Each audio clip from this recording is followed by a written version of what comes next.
The first thing you hear on that video is not the rain. It is the ratchet of a handcuff closing, that dry mechanical stutter, 7 clicks on the left wrist and 9 on the right. And anybody who has ever heard that sound up close knows it does not sound like justice. It sounds like a machine eating something. 11:52 on a Friday night in November. Rain coming down hard enough to bounce off the asphalt and jump back up ankle high.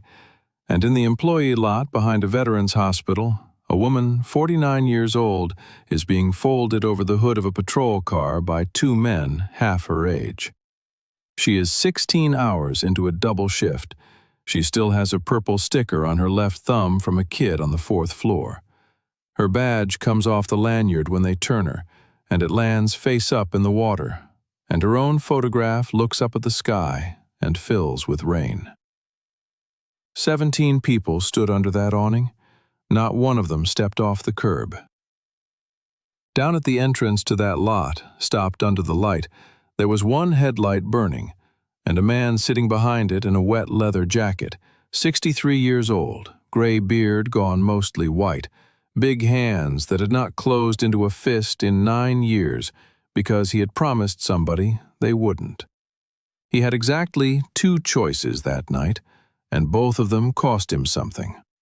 What those 2 deputies did not know, what nobody in that parking lot knew except one of them, was who they had just done that in front of. A long time ago, men who were afraid of nothing used to lower their voices when that man's name came up in a room. And one of those deputies had spent 9 years pretending he had never seen that face before, and he was about to find out what 9 years of pretending actually costs.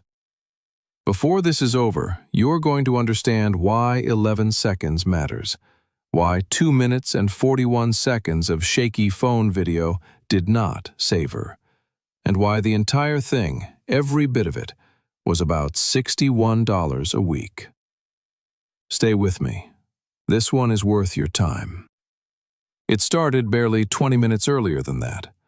Adeline Rourke, everybody called her Addie, had come out of the west doors of Cottonwood Ridge at 11:31 with her coat over her arm, because she was too warm from the ward, and she knew the cold would fix that in about 40 feet. 17 years she had walked out those doors. She was the night charge nurse on 4, which is the floor where they put the men who have been coming back to that building since before some of the staff were born. And she had a way of talking to them that other nurses tried to copy and mostly couldn't, because it wasn't technique. It was just that she wasn't in a hurry with them. She had worked a full shift, and then she had worked most of another one on top of it, because a nurse named Priya had a baby with croup, and there was nobody else. And there was nobody else because in June, somebody in an office 90 miles away had run the numbers and decided the night float position on 4 was a luxury. $61 a week. That is what that position cost, after the schedule got shuffled and the overtime got trimmed and the coffee got switched to the cheaper vendor. $61 a week. Hold on to that number, because it is going to come back around 3 more times before we are finished. And every time it comes back, it is going to be heavier. So she came out the west doors at 11:31 with her coat over her arm, and she walked the 90 yards of employee lot toward a 15-year-old Subaru with a cracked tail light and a Marine Corps sticker on the back glass that had gone the color of weak tea. And she had her keys in her hand and her mind on a bowl of soup and about 4 hours of sleep. She had her back to the whole world. That is the part that stays with people who watched it later. She had her back turned, and she was completely, absolutely unafraid. Because she was a 49-year-old woman in a hospital parking lot at midnight in the town she grew up in, and it had never once occurred to her that she needed to be afraid there. 2 deputies came out from between a service van and a pickup. Not fast. They had been standing there in the dark for 11 minutes waiting for her. which we know now because the pole camera on the northeast corner recorded them arriving at 11:20 and standing perfectly still in the rain. And men do not stand still in the rain for 11 minutes unless somebody has told them exactly who is coming and exactly when. The younger one did the talking. Deputy Renner Stagg, 26 years old, 3 years on, a jaw he worked on in a mirror, and the particular kind of confidence that a man has when he has never once in his life been genuinely outmatched. He asked her to step away from the vehicle. She said, of course, and she did, because that is what a person who has done nothing does. He asked her whose vehicle it was. She said it was hers. He asked if there was anything in the vehicle he should know about. She said, "There is a lunch bag and about $200 of textbooks that belong to my daughter." She actually smiled when she said it. "You can see it on the pole camera." She smiled at him. The other deputy did not say anything at all. Deputy Coy Brill, 28 years old, standing about 6 feet back and slightly behind her right shoulder, in the exact spot they teach you to stand. And if you slow that footage down, you can watch his hand come up to his mouth twice and go back down again. He knew. Not all of it, but enough of it that his stomach had already gone cold before Stagg ever put a hand on that door handle.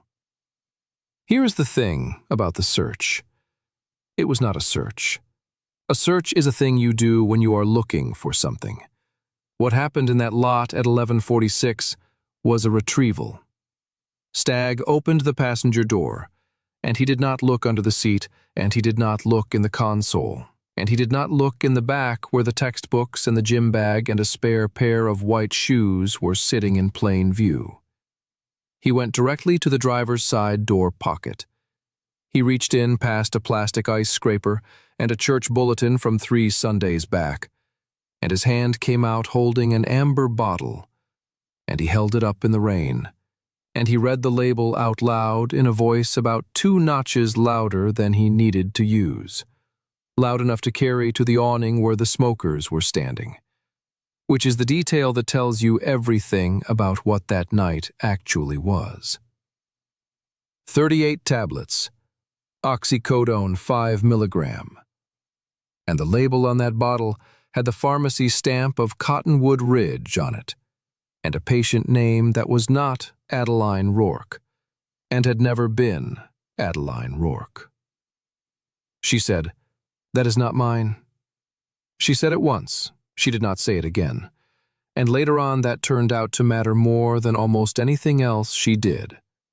Because a woman who says it once and then goes quiet reads very differently in a transcript than a woman who says it 40 times. Stagg told her to turn around. She said, "I have worked in that building for 17 years. He told her to turn around. She turned around. And then came the sound. 7 clicks on the left wrist. He cranked it. Anybody who has worn them knows what cranked means. It means you take the slack past what you need and you leave the bracelet sitting on the small bones. And a person in that condition cannot stop making a face. And the face they make is the thing the camera keeps. 9 clicks on the right. Her coat slid off her arm into the water. Her badge came off the lanyard, and a 24-year-old transport tech named Bo Tavares, who was standing under the awning with an unlit cigarette he was not going to smoke because his mother had made him promise, lifted his phone and started recording. And he recorded for 2 minutes and 41 seconds, and he held it steady, which almost nobody does. And the only sound he makes on that entire recording is one time, near the end, a small sound in his throat, like a man being hit somewhere he cannot see. They walked her toward the car. She did not resist. She did not raise her voice. She asked one question, and the microphone caught it clean. She asked, "Does somebody need to call my daughter?" Nobody answered her. And that is when a headlight turned in at the north entrance of that lot and stopped. It stopped about 60 feet out, just sat there with the engine running, that slow, uneven lope that everybody in that town knew. An old machine with a lot of miles on it, and an owner who kept it exactly right. Rain going sideways through the beam. The rider put both boots down and reached up with both hands, slow, no hurry in him anywhere, and took the helmet off and set it on the tank. And in the video, you can see Deputy Coy Brill's whole body change. Not his face, his body. His shoulders came down about an inch, and his head went back a half inch, and he stopped walking. And Addie Rourke, who was being walked, kept walking. So his hand came off her arm all by itself. 11 seconds. From the helmet coming off to that hand coming off her arm. 11 seconds. Maybe 12. Now, that is the part everybody wants to skip straight to. I know it, you know it, and I'm going to make you wait anyway. And I want to tell you exactly why. Because if I let you watch what that man did next without first showing you who he had been, and more importantly, who he had decided to stop being, then you will get the wrong story out of it. You will get a revenge story. This is not a revenge story. This is a story about a promise, and about what a man does when keeping a promise and doing right stop being the same thing. So we are going to leave those 3 people standing in the rain for a while, and we are going to drive 9 miles east into town to a cinder block building on Depot Street with a hand-painted sign. And I need you to remember the shape of that parking lot, because we are coming back to it. And when we do, you are going to see it differently. Teague Small Engine opened its door at 6:40 in the morning. Not 7, not 6:30, 6:40. It had opened at 6:40 every working day for 19 years, and it had opened at 6:40 on Christmas Eve and on the morning after the man's wife was buried. And there were 3 or 4 men in that town who did not own a lawn mower or a chainsaw or a snow blower, and who came by at 6:40 anyway, and stood inside the door with a cup, because the light being on at 6:40 in that window was one of the last things in Calder, Washington that had not changed. It smelled like gear oil and two-stroke and cold concrete, and under all of it, coffee that had been sitting on the plate of an old bun machine long enough to go a little bitter, which is a smell that some of you can taste right now just from me saying it. That smell is the whole town in one breath. It is the shop your father took you to. The man who unlocked that door was named Marlon Amos Teague, and by November of that year, he was 63 years old. 6'2", but that was not the thing you noticed. He carried about 220 pounds, and some of it had migrated the way it does. Gray hair he cut himself with clippers about 4 times a year, and a beard that had gone white at the chin first, and then everywhere else. He wore a canvas shopcoat with the name Teague stitched over the pocket in red thread by a woman who had been dead 9 years, and a navy wool watch cap he pulled off indoors, always, without thinking about it, the way men of a certain generation still do. His hands are worth a sentence on their own. They were enormous, and they were wrecked. Knuckles the size of walnuts, the left index finger sitting about 15 degrees off true from a break that never got set, and the right hands did not fully close anymore. He could hold a wrench. He could not make a fist. He had not made a fist in 9 years. And there were 2 reasons for that, and only one of them was the arthritis. Big he was, in a way that had nothing to do with size. He came into a room, and the room adjusted around him without anybody deciding to do that. Quiet, mostly, and when he did speak, people leaned in without meaning to, which used to embarrass him. He never got over being embarrassed by it. 19 years of 6:40 in the morning. Here is what those 19 years actually looked like, because this is the part that matters, and it is the part nobody films. He unlocked the padlock. He flipped 4 breakers in order. He turned on the bun. He swept the front bay, whether it needed it or not, and then he crouched down, and this is the part I want you to hold on to. He crouched down in front of the workbench on the north wall and put his hand under the bottom shelf and touched a flat green steel ammunition box that was bolted down back there where nobody could see it. And he did not open it. He touched the lid. Then he stood up and got on with his day. Every single morning for 19 years, a thing he checked every day and never once needed. We will get to what was in it.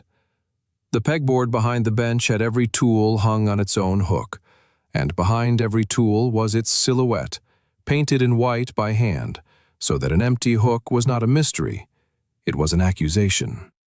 That was not his system. That was Bertie's. Lorna Teague, 5'1", called Bertie by everybody including her own mother, and nobody alive could tell you why anymore. Who had run the books and the front counter and had painted those outlines in 2006 with a $2 brush because she was tired of him losing the 3/8. She had been gone 9 years that November. He had not moved one hook. In the back bay, under a queen-size bedsheet washed so many times it had gone the color of dust, there was a 1969 Bonneville he had been not finishing for 11 years. The tank was off. It had been off a long time. He knew exactly which 4 things it needed. He was never going to do them, and everybody who came into that shop understood without being told that you did not lift that sheet and you did not ask.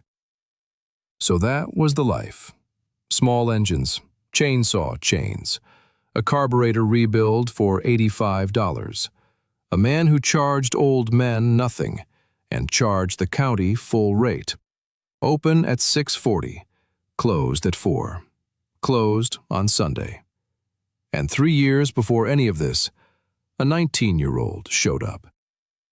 Her name was Rosalie Rourke, and she came in on a Tuesday in March with a resume she had typed at the library, which nobody had ever done at that shop in 19 years, and she had a black eye about 4 days old that she had covered with something from a drugstore and had done a poor job of it because she had never had to learn how. Teague looked at the resume for about the length of time it takes to be polite. He did not look at the eye. He did not ask a single question about it. Not that day, not ever. And I want to be clear about that. Not ever. Not once in 3 years. What he said was, "Can you be here at 6:40?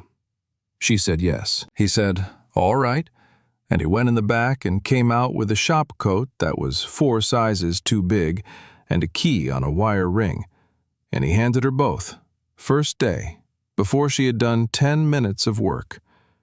And if you want to understand the entire rest of this story, you can probably do it from that one gesture right there. He handed a girl he had known for 6 minutes a key to the building, because she needed one place where nobody was going to ask her anything. 3 years later, she could rebuild a Kohler and diagnose a fuel issue by ear from across the room, and she had a sharpness to her, a way of measuring people at the door that she had learned early and would probably never unlearn. He never once raised his voice at her, not when she cross-threaded a spark plug, not when she dropped a carb float down the floor drain. She told her mother later that, in 3 years, the closest he ever came to being angry with her was one time he looked at a job she had rushed and set it down and said, "Do it again," and went and got 2 cups of coffee and brought her one and stood there while she did it again. He poured her a cup every morning. She never asked for it. It was just there, at 6:50, on the corner of the bench, 2 sugars, which he had figured out on his own in the first week and had never mentioned. That is a small thing. 9 years earlier, somebody had done that exact same small thing for him, and he had never forgotten it. And by the time this story is finished, you're going to see why a cup of coffee that nobody asked for is the hinge that the entire thing swings on. And Rosalie Rourke's mother was Adeline Rourke, night charge nurse, 17 years at Cottonwood Ridge, and the woman face down on the hood of that patrol car. Now, let me tell you about the thing that came to that hospital, because the men who did this were not thugs, and they never once did anything you could call violent until the very end. And that is what makes them worth understanding. Cottonwood Ridge VA Medical Center sits on a hill about 9 miles west of Calder, 4 stories of 1953 brick and a 1980s wing that never quite matched, and it serves about 11,000 veterans across 4 counties. And for a very long time, it ran the way places like that run, which is badly in a lot of ways and beautifully in a few very specific ones. The specific ones were people.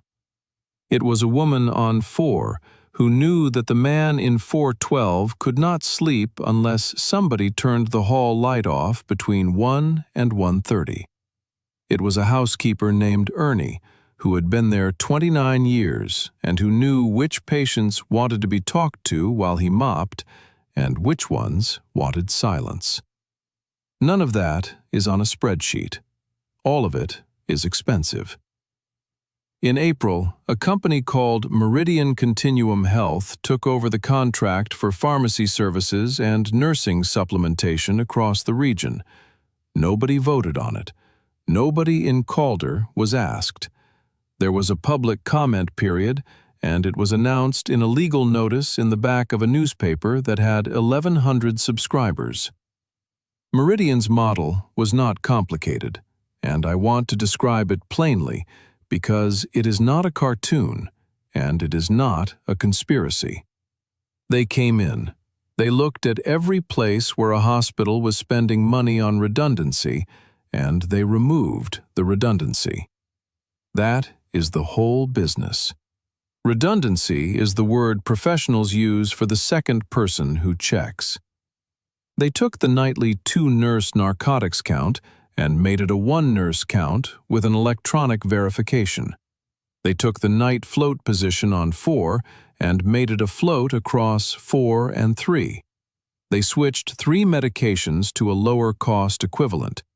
They renegotiated the coffee. And in the first quarter, they showed a savings that looked, on a page, like competence.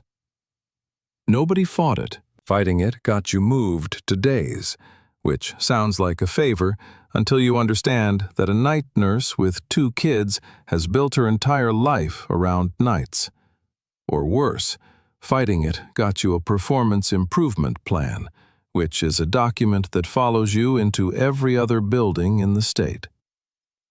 The man who ran that region for Meridian was named Colby Wren, and he was 29 years old. He wore good shoes and cheap socks.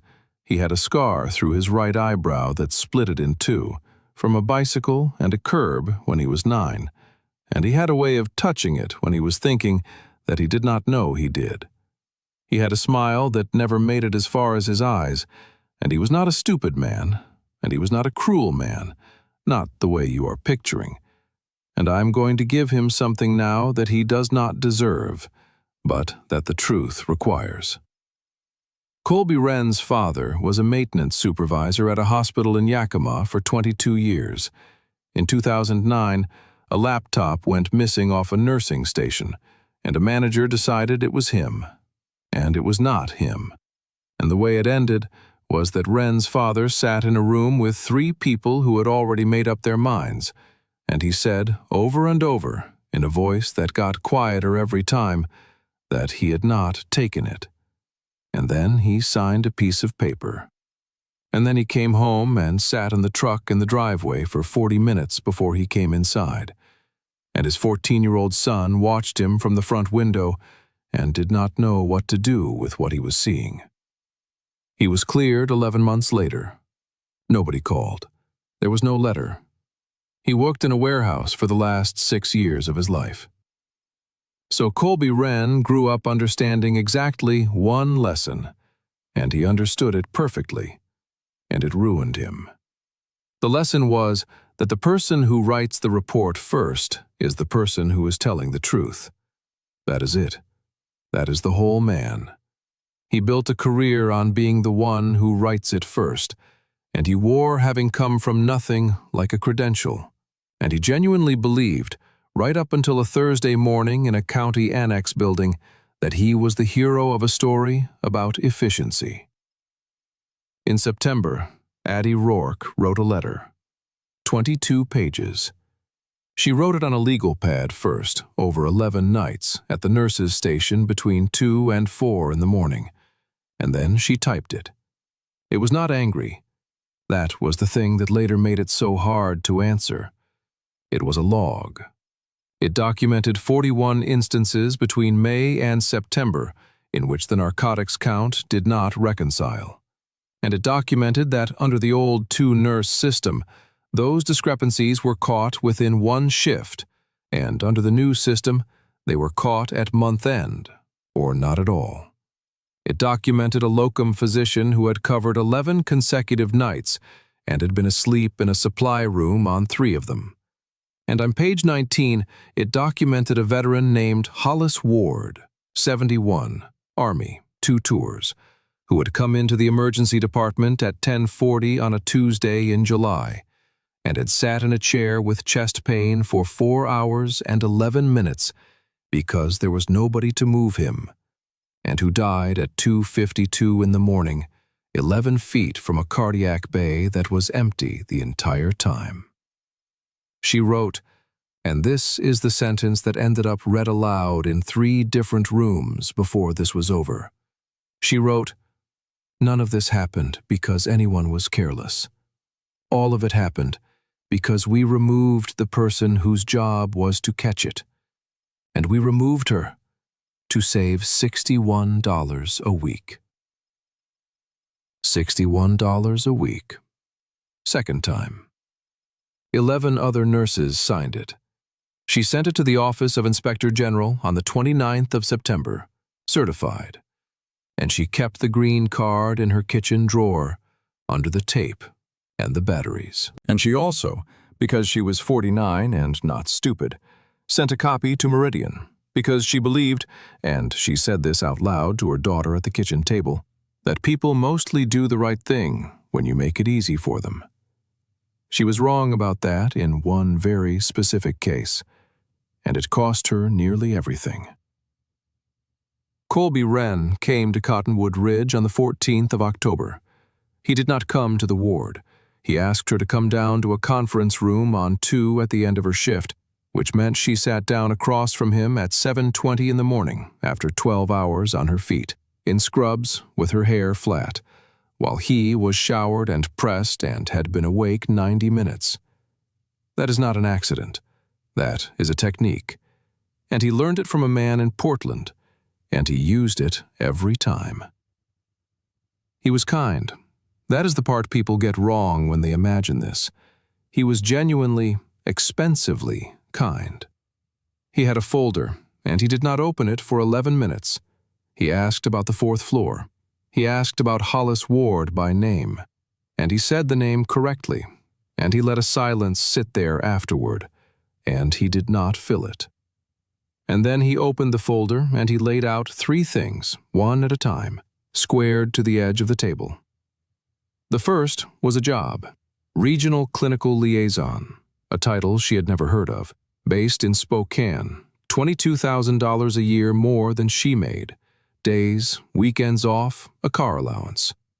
The second was a retention payment of $12,000, described as recognition of 17 years of service, payable in January.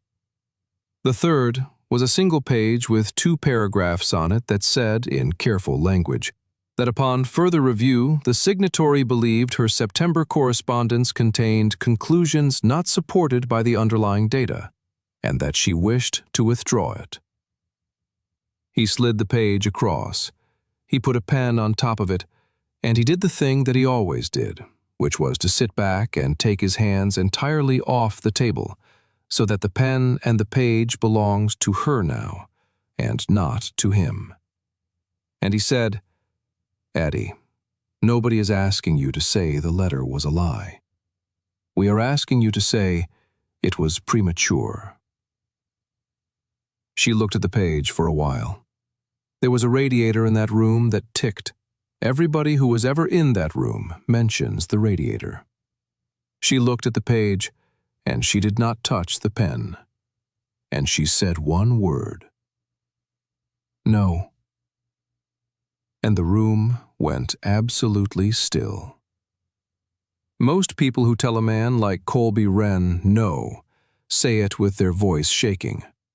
Hers did not shake at all. He smiled, and the smile flickered the way a candle does when it catches a draft it did not see coming. And he said something pleasant, and he closed the folder, and he told her he would leave the offer open through the end of the month. And she went home and slept 4 hours and got up and made her daughter eggs. That night, Rosalie came to the shop and told Teague about it, sitting on an upturned bucket by the parts washer.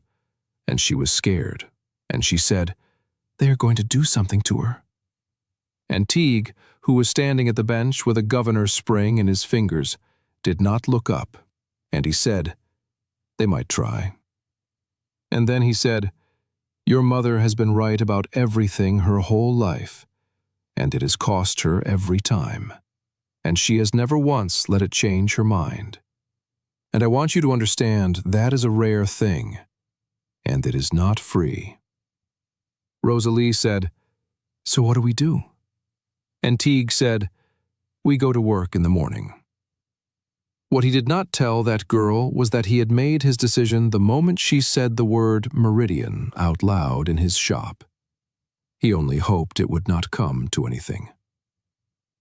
It came to something. Now I have to take you backward again, further this time, because there is a photograph on the wall of that shop, and I have not told you about it, and you cannot understand a single thing that happens from here forward until I do. It hung to the left of the door, at eye height for a man about 5'10", in a plain black frame with a chip out of the corner. It was a color photograph gone orange, the way they all went orange, and it showed 8 young men sitting on a low concrete wall with their shirts off and their dog tags on, squinting, tan lines at the biceps, all of them somewhere between 19 and 23 years old. Behind them was a building. In front of them was dirt and a stack of sandbags and somebody's boot. Not one person who came into that shop in 19 years ever asked about it. Because in Calder, Washington, you do not ask about a photograph like that. And because the 4 or 5 men in town who recognized what the building was had already gone quiet about it a long time ago. Lance Corporal Marlin Teague was second from the left. He was 22. He weighed 185 pounds, and he had a full head of black hair. And he is the only one in the picture who is not squinting, because he is looking at something off to the right of the camera and half smiling at it. Beirut, Lebanon, September of 1983. Of the 8 men on that wall, 3 came home. I am not going to walk you through the 23rd of October. You know the number. 241. If you're the age of most of the people listening to this, you knew somebody, or you knew somebody who knew somebody. And there is nothing I can add to it, and it is not mine to add to. What matters here is one thing only. Marlin Teague dug for 2 days. He was 22 years old, and he dug with his hands until they took the shovel away from him, and then he dug with his hands again. And he pulled out 4 men alive, and he pulled out a great many more who were not. And when it was finished, he did not speak for 11 days. And by the end of those 11 days, he weighed 161 pounds. He came home in 1991. 12 years, 3 stripes, an honorable discharge, and a country that had gotten on with things. He was 30, and he had a rage in him that had no bottom and nowhere to put itself, and the world had no room in it anywhere for a man in that condition. So he found the one place that did. I am not going to make it sound better than it was, and I am not going to make it sound worse. He rode with a club, a real one, the kind with a name people know, with a patch on the back that men bled for, and that some of them never lived long enough to actually wear. He was in it for 14 years, and within about 3 of those years he had become something specific inside it, which was the man they sent when a thing needed to stop, and he was extraordinarily good at it. And the reason he was extraordinarily good at it was not size, and it was not skill. It was that he had already been to the bottom of the worst thing a person can go to, and he had come back. And so there was nothing left in the ordinary world that could put a hand on his heart rate. Men could feel that on him from across a room. That is not a legend. That is just what it is. They called him a name in those years, and it is not worth repeating, because he spent the rest of his life scrubbing it off himself. What matters is that from about 1994 to about 2005, in 4 states, when his name got said in certain rooms, the volume in those rooms dropped. That is all. That is the whole legend, and it is enough.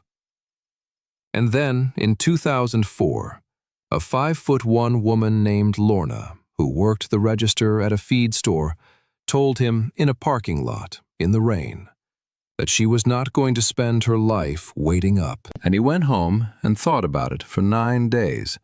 And on the 10th day, he took the vest off and folded it and put it in a flat green steel ammunition box, and he handed the box to a man he had known for 18 years, and he walked out. Out is a hard word. Most men do not get to use it. He got to use it because of who he had been, and because he had never once taken $1 out of the thing that he had not put in first, and because when he asked, 4 men who did not have to stood up in that room and said the same sentence, which was, "He is done." And nobody argued with all 4 of them at once. He got the box back 3 months later with the vest still in it and a note in it that said 8 words, and he never showed anyone the note.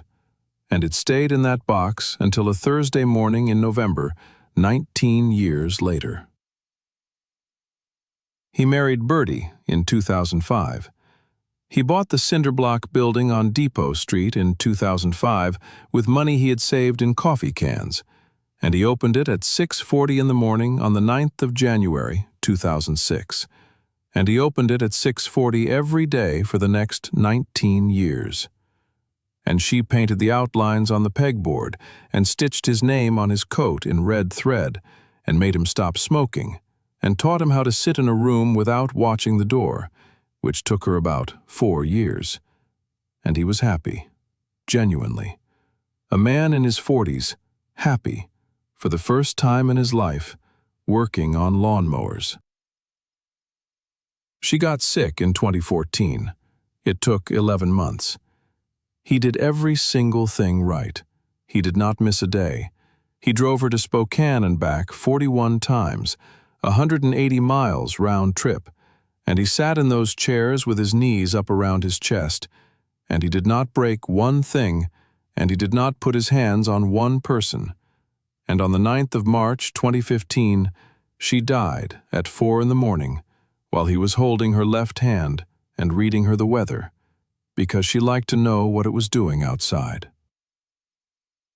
And then he came apart. 9 days he was gone. Nobody could find him. And on the 10th day, the county picked him up on a Forest Service road 19 miles out, with a truck out of gas and a man in the driver's seat who had not eaten in 4 days, and who could not tell them what year it was. And they brought him to Cottonwood Ridge, and they put him on the 4th floor. which is where Adeline Rourke was the night charge nurse. She had him for 9 nights. And here is everything she did, all of it, the entire sum total of the debt. She did not ask him what the tattoos were.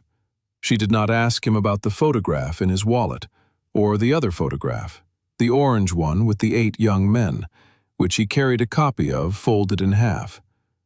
She did not tell him that things happen for a reason. She did not use the word closure.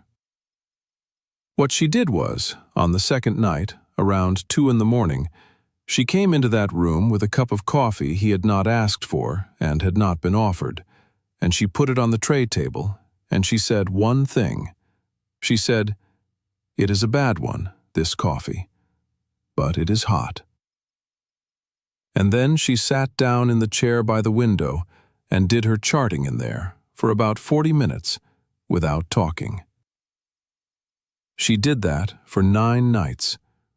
On the 9th night, he talked. Not much. Enough. And on the 10th morning, she walked him down to the door because his discharge paperwork had a hole in it, and she was not going to let him stand at a desk waiting. And at the door she said, "Mr. Teague, you have my extension." And he said, "Thank you, ma'am." And neither one of them ever mentioned it again as long as they lived. Not once. Not when he came in 3 years later to get his knee looked at. Not when her daughter went to work in his shop. Never. That is the debt. A bad cup of coffee and 40 minutes of silence. 9 times. The day he got out, the 31st of March, 2015, he drove to Rose Hill Cemetery on the east side of Calder and stood in front of a stone that had been in the ground 19 days. And he said something out loud. He told Rosalie about it once, 8 years later, at 4 in the afternoon with the shop closed and both of them too tired to lie. He said it one word at a time, with a gap between each one, because he had learned somewhere that a promise you say fast is a promise you have already given yourself room to get out of. He said, "I am not going to put my hands on another man." And he stood there. And then he added the last piece, because he was 60 and not a fool, and he knew what the world was. And the last piece was this: "Unless there is somebody standing in front of me who cannot do it themselves, and nobody else moves." That is the vow. That is the entire architecture of this man. He set a thing down at a graveside in 2015, and in the 9 years after that, he picked it up exactly twice, both times for exactly the right reason, and the second time, he set it down for good. So, back to the rain. Back to 11:52 on a Friday night, a woman in cuffs being walked to a car, 17 people under an awning, a phone recording, and an old man sitting on an idling motorcycle 60 feet away with his helmet in his hand. Understand what he was looking at. He was looking at somebody who could not do it themselves, and he was counting the people who moved. Nobody moved. He put the helmet on the tank. He put the kickstands down. He got off that machine the way he did everything, slow, unhurried, like a man who had all the time in the world and had already decided how the next 4 minutes were going to go. He did not run. He walked. And the walk is on the pole camera, and you can see the limp in the left knee, and it takes him 19 seconds to cover 60 feet. And in that 19 seconds, Deputy Renner Stagg turns around twice. Stagg said, "Sir, you need to get back on your bike." Teague did not answer him. He was not talking to Stagg. He came to a stop about 9 feet away, which is exactly far enough that nobody has to decide anything. and he stood there in the rain with his hands loose at his sides and his palms turned slightly forward, which is a thing men who used to do this for a living do without thinking. And he looked past Stagg entirely, at the other one. And he said one word, quiet, coy. That is it. That is the whole first confrontation. A man said a young deputy's first name in the rain. And Deputy Coy Brill, who had taken hold of Adeline Rourke's arm again on the walk to the car, let go of it a second time, like it had been on a stove. Now, here is why. 9 years earlier, on a Saturday night in October, a 19-year-old named Coy Brill was on the floor of the parking lot behind a roadhouse called Deacon's Ford, 9 miles south of Calder, because his father owed $400 to somebody who had decided to collect it from the son instead. There were 4 men. Coy Brill had a broken orbital bone and 2 broken fingers on his right hand, and he had stopped trying to get up.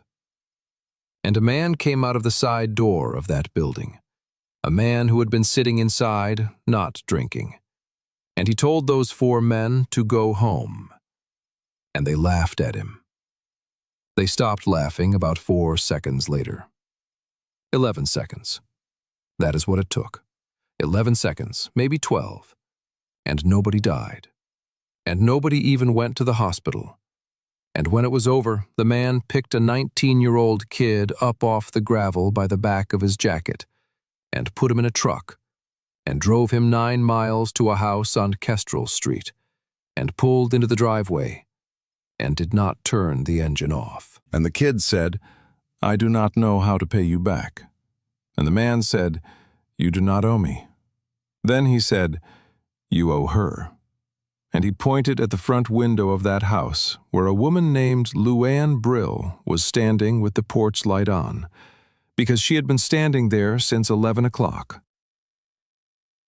And the man drove away, and he never mentioned it to another living soul, not one time in 9 years, not even to his own wife.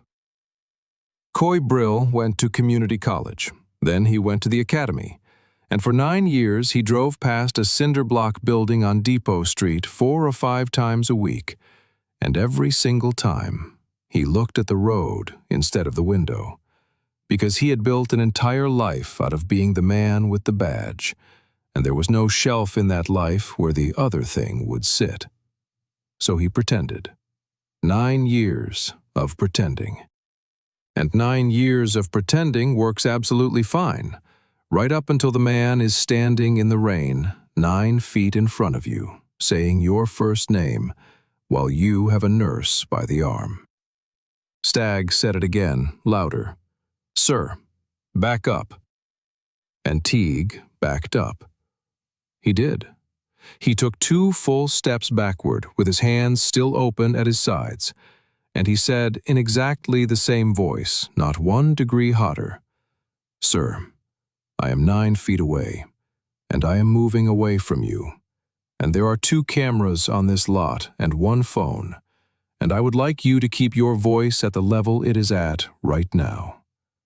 That is not a threat. Read it again. It is a description of the room. That is the entire technique of a man who has spent his life around violence and has decided he is done with it. You do not raise the temperature. You just tell everybody out loud exactly what the temperature is and let them stand there in it. Stagg put her in the car. He did it fast and he did it rough, hand on the top of her head harder than he needed to. And that is the moment on Bo Tavares's phone where you hear the sound in his throat. Teague did not move. He watched the door close. He watched her sit down in there, in the light, behind the glass, 49 years old, with her hair in her face and her hands behind her back, and glass between the 2 of them. And he did not move, and he did not speak. And that took more out of him than anything he did that whole week. And then he took a small spiral notebook out of the inside pocket of that jacket, and a carpenter's pencil, and he wrote down the number off the side of the patrol car, and the plate, and the 2 badge numbers, and the time, which was 11:56 by then, and the fact that there were 17 witnesses under the awning, and 1 pole camera on the northeast corner, and 1 on the west door. And he did it slowly, in the rain, with the page going soft under the pencil. And every single person standing there watched him do it. Stagg said, "What are you writing?" Teague said, "The truth."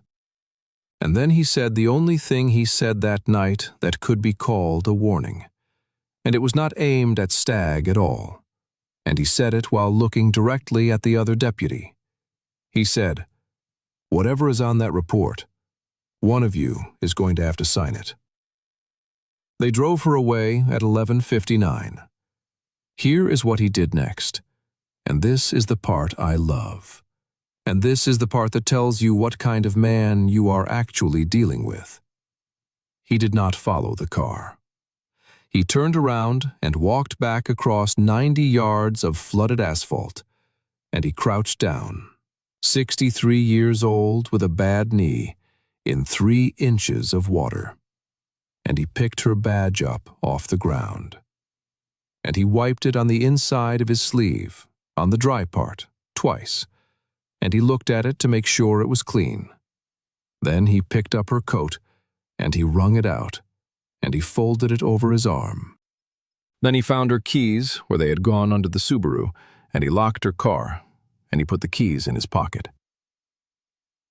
And then he walked over to the awning, where 17 people were standing, and he did not say one word to any of them about not helping, not one word. He knew exactly what that was. He had been 22 years old once and unable to move. He asked which one of them had been filming, and Bo Tavares put his hand up like he was in school, and Teague said, "Son, do not post that anywhere yet. Send it to yourself twice. Write down the time you sent it." Then he said, and this is the last thing he said to anybody at that hospital that night. He said, "Does anybody here know if her daughter has been called?" Nobody had called her daughter. He called Rosalie from the lot at 12:14 in the morning.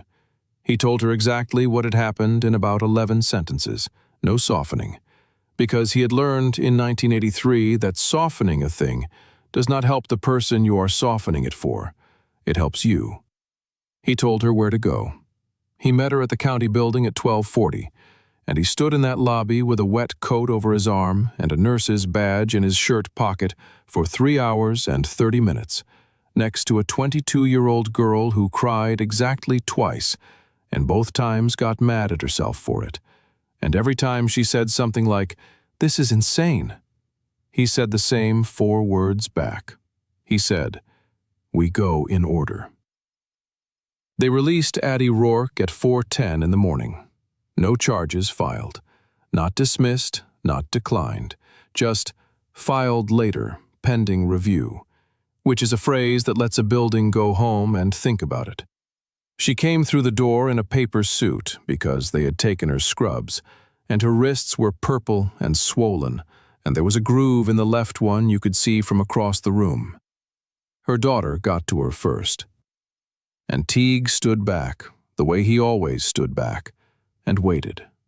And then, when it was time, he took the badge out of his shirt pocket and handed it to her with 2 hands. Not 1, 2. He held it out flat on both palms like it was something a lot heavier than a piece of plastic. And Addie Rourke looked at it, and then she looked at him, and she said, "Marlon?" And then she could not say anything else for a while. He drove them home in her Subaru, with his bike left at the hospital, and Rosalie followed in her car, and at 4:50 in the morning, he stood in that kitchen while Addie sat at the table, and he made her a cup of coffee she did not ask for. 3rd time in this story that a cup of coffee has crossed a table. Watch for the 4th. And then he went home and slept about an hour and open the shop at 6:40. Because he believed, at that point, genuinely believed, that the worst of it was over. He believed the video would do it. 2 minutes and 41 seconds. Clean, steady. No charges filed. 17 witnesses. And a bottle with somebody else's name on it that a deputy went to like he had a map. He believed a thing like that could not survive daylight. He was wrong. The worst of that week had not introduced itself yet. The video went up Saturday at 11 in the morning, and by Sunday night it had been watched 411,000 times, and by Monday it was 1,000,009. The comments were what you would expect. 2 television stations ran it. The sheriff's office put out a statement of 11 words about an ongoing internal review, which is the sentence a building says when it is deciding which way to jump. And on Sunday afternoon at 2:50, Marlon Teague was standing at his bench with a torque wrench in his right hand, and the phone on the wall rang. The old one with the coiled cord that Bertie had insisted on keeping. He picked it up and said, "Teague?" And a woman's voice on the other end said, "Is this Marlon Amos Teague?" Nobody had used his middle name in 9 years.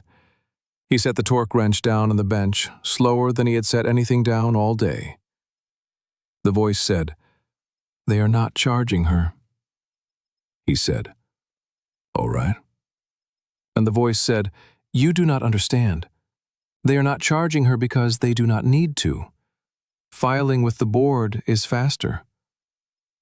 And that is the sentence that changed the temperature of this entire story. I need you to understand this, because everything from here forward depends on it, and it is the single most important thing in this whole account, and almost nobody outside of healthcare knows it. If they had charged Adeline Rourke with a crime, she would have gotten a lawyer and a jury and a burden of proof beyond a reasonable doubt, and the video and 17 witnesses and a chain of custody that a first-year public defender would have taken apart in 9 minutes. And she would have walked. So they did not charge her with a crime. Instead, on Saturday morning at 9:40, a report was filed with the State Nursing Commission alleging diversion of a controlled substance. That report triggers a summary suspension. Summary means before. It means her license was suspended on Monday morning, and the hearing to decide whether to give it back was set for the following Thursday. And in that hearing, there is no jury, and there is no beyond a reasonable doubt. There is a panel of 5, a preponderance standard, and a burden that, in the actual practical experience of every nurse who has ever sat in that chair, lands squarely on her. And here is the part that makes people sick when they hear it for the first time. It does not matter that no charges were filed. It does not matter at all. An administrative panel is not bound by what a prosecutor did or did not do. A woman can be completely, publicly, provably not a criminal and still lose the license that is the only thing 17 years bought her. Not her freedom, her license. That was always the target. That was the whole point from the beginning. And it was chosen on purpose by a 29-year-old who understood one thing perfectly, which is that the person who files first is the person telling the truth. Teague said, "Who is this?" And the voice said, "My name is Ardis Kimmel, and I am the chief deputy of this county, and I have been in this job 33 years, and I am calling you from my own kitchen on my own phone." And she said, "You and I met one time, 1997, Cle Elum. You would not remember." He said, "I remember." And she said, "I told the sheriff on Friday afternoon that he was walking into something he did not understand, and that my people were going to have to stand in front of it. I put one finger on the paper, and I told him. He did it anyway." She was right, and she took no satisfaction in it whatsoever, and she was going to be standing in a county hallway 4 days later, out of uniform, on foot, saying a first name nobody had used in years. Now let me take you 90 miles east, to the 11th floor of a glass building in Spokane on Monday morning, because you need to see how this became a thing that could not be stopped. Colby Wren's regional office had a conference room with a whiteboard and a table for 11 people and a view of a parking garage. At 9 in the morning, there were 6 people in it. Wren, 2 analysts in their 20s, a woman from communications named Halsey, who had been in the job 5 weeks, a lawyer on speakerphone, and a man named Warren Pell, 61 years old, compliance officer, 26 years in hospital administration, the only person in that room with a wedding ring older than any of the analysts. They were handling it well.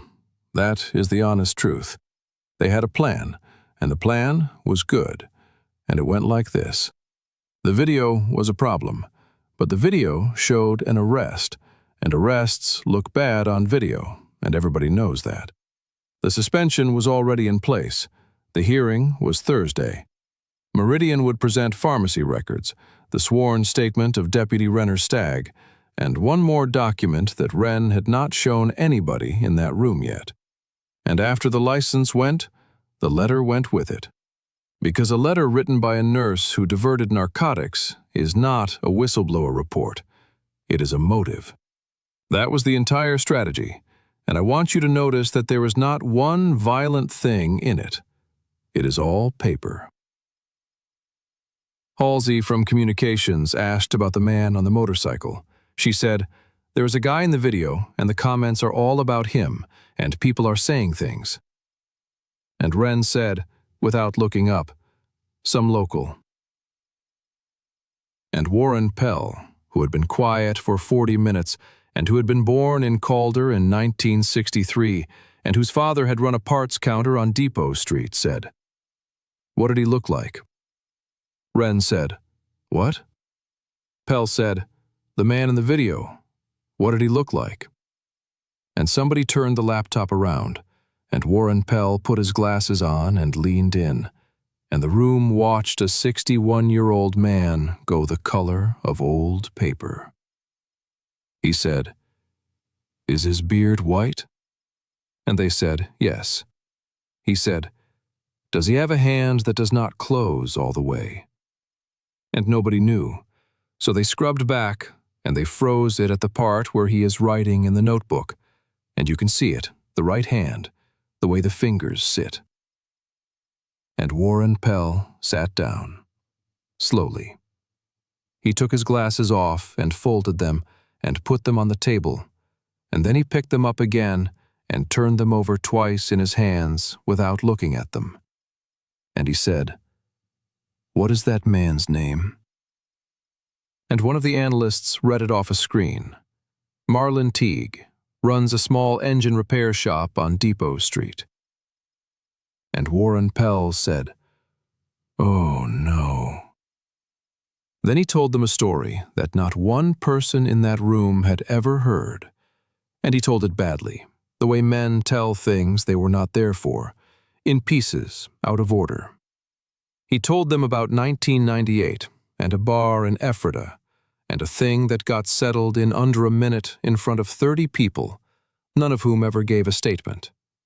He told them about a name people use to lower their voices for. He told them that his own father had sold that man a set of points in 1994, and had come home and said, "Do not ever have a problem with that fella." And one of the analysts, 26 years old, said the thing that 26-year-olds say. He said, "Okay, but that was like 30 years ago. He is an old man with a lawnmower shop." And Warren Pell looked at that kid for a while, and then he said the only thing that actually mattered in that entire meeting.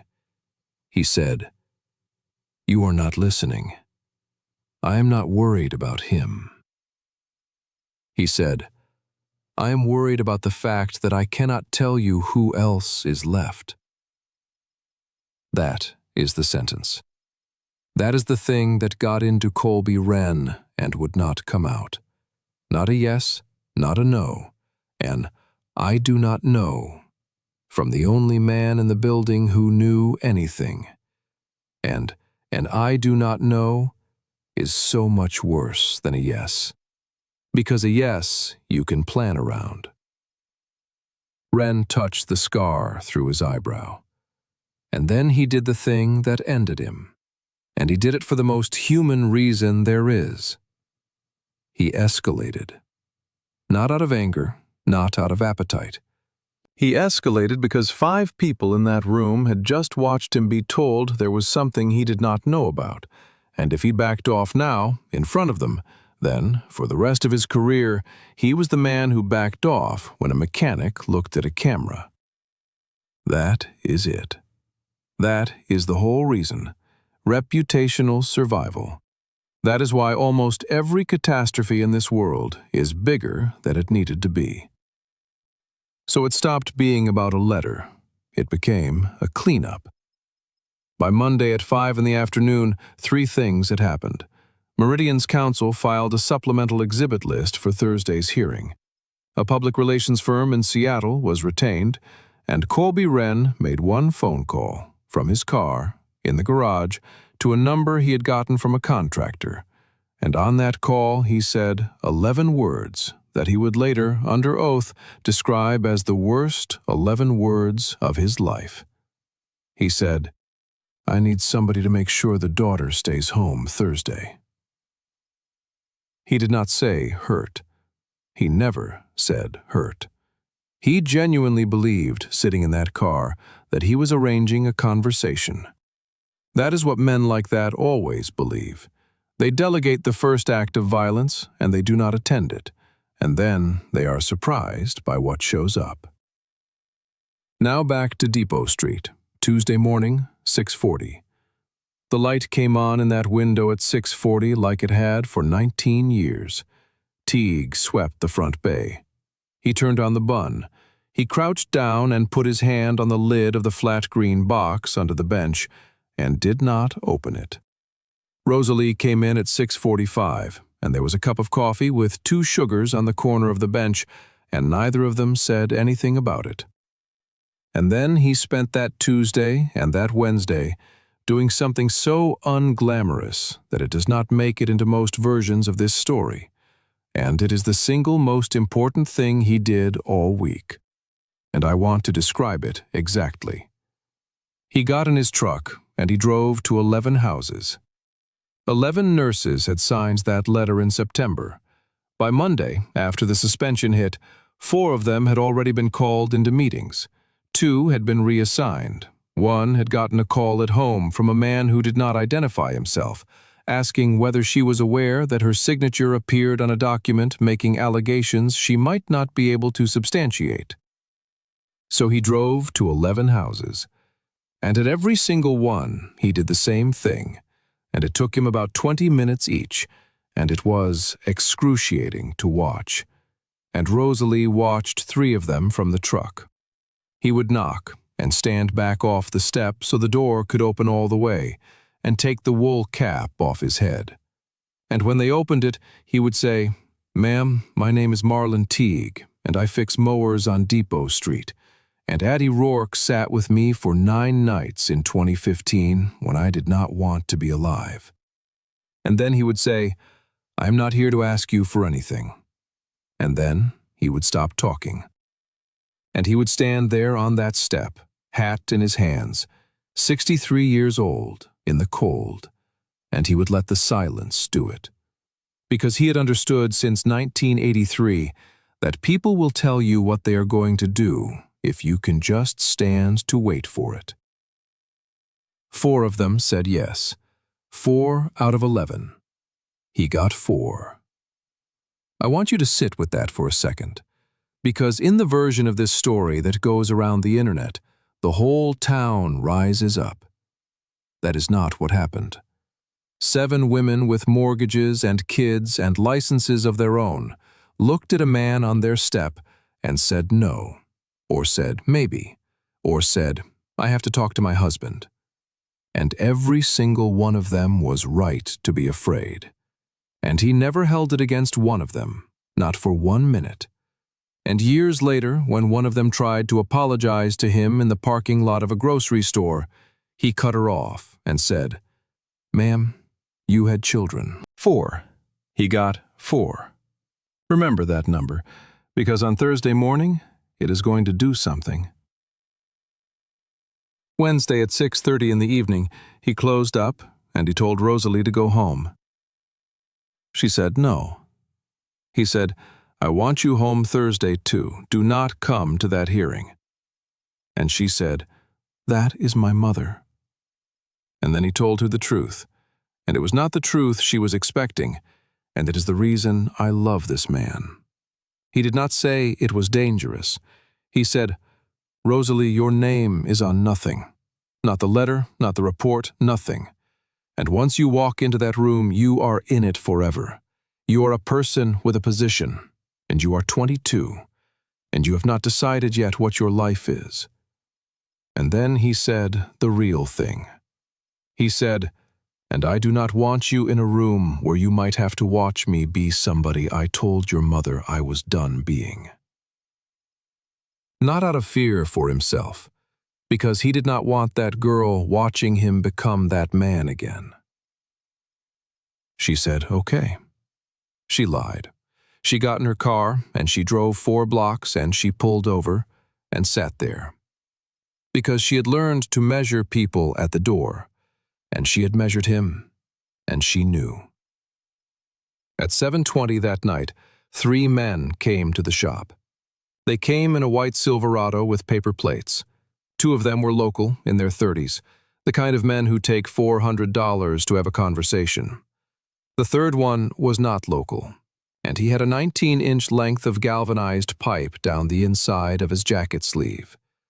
And that is the entire difference between a Wednesday that ends with words and a Wednesday that does not. They were not there for Teague, that is the thing. They came for the girl, and the girl had already left, and they found a 63-year-old man alone in a cinder block building with the door unlocked and the radio on. He was standing at the bench with his back to the door, and he heard 3 doors close on one truck, which is a specific sound. And he set the wrench down, and he turned around, and he wiped his hands on the front of his shop coat, slowly, both sides, and he waited for them to come in. They asked where Rosalie Rourke was, and Teague gave them their chance. He always gave the chance. He stood there a half-second longer than he needed to, and he said one thing, quiet. He said, "There is nothing here for you. Get in the truck and go home, and I will never say your names to anybody." The one on the left laughed. He stopped laughing about 4 seconds later. The first fight had been 11 seconds, and it had happened in 2015 in a gravel lot, and nobody remembers it. This one was not 11 seconds.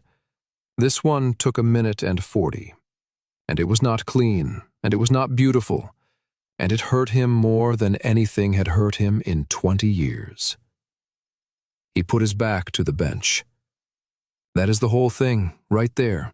That is why he is alive. Not strength. Geometry.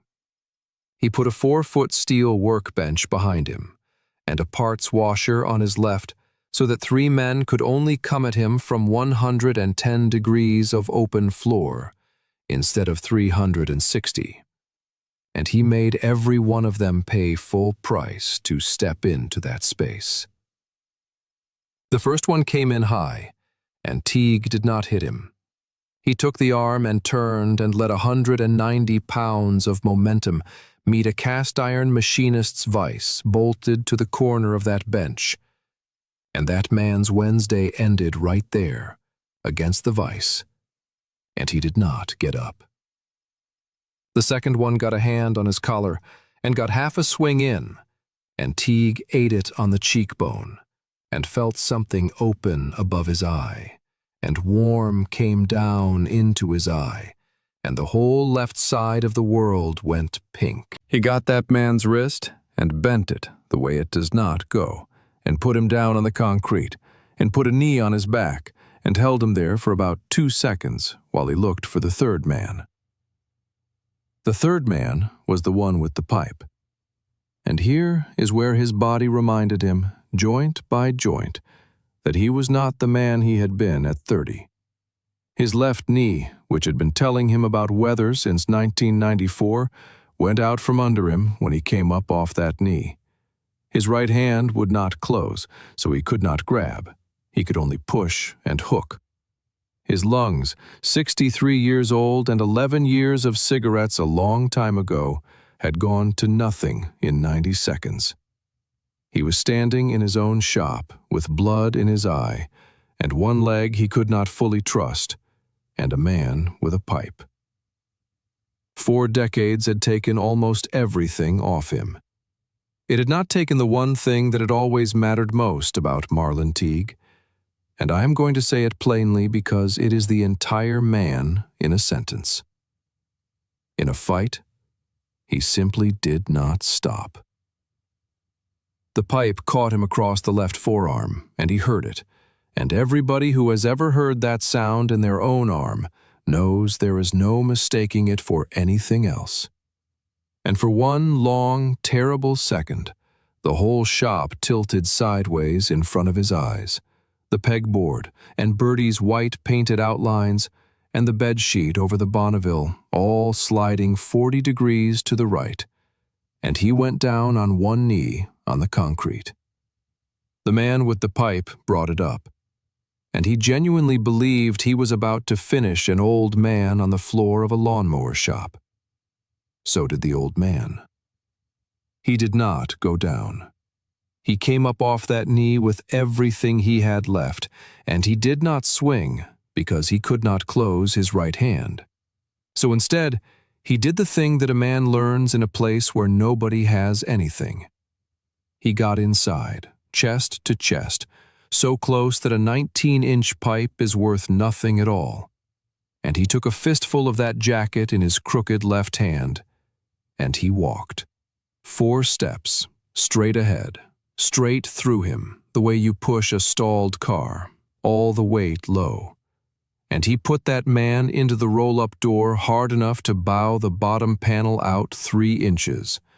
And the pipe went one way across the concrete, and the man went the other way, and sat down, and stayed sat down. 1 minute and 40 seconds. And then Marlon Teague, bleeding from the eyebrow, with a fractured left ulna, breathing like a bellows, did the following things in this order. And I want you to notice the order, because the order is the man. He checked the first one at the vise, and turned him on his side, and made sure he was breathing.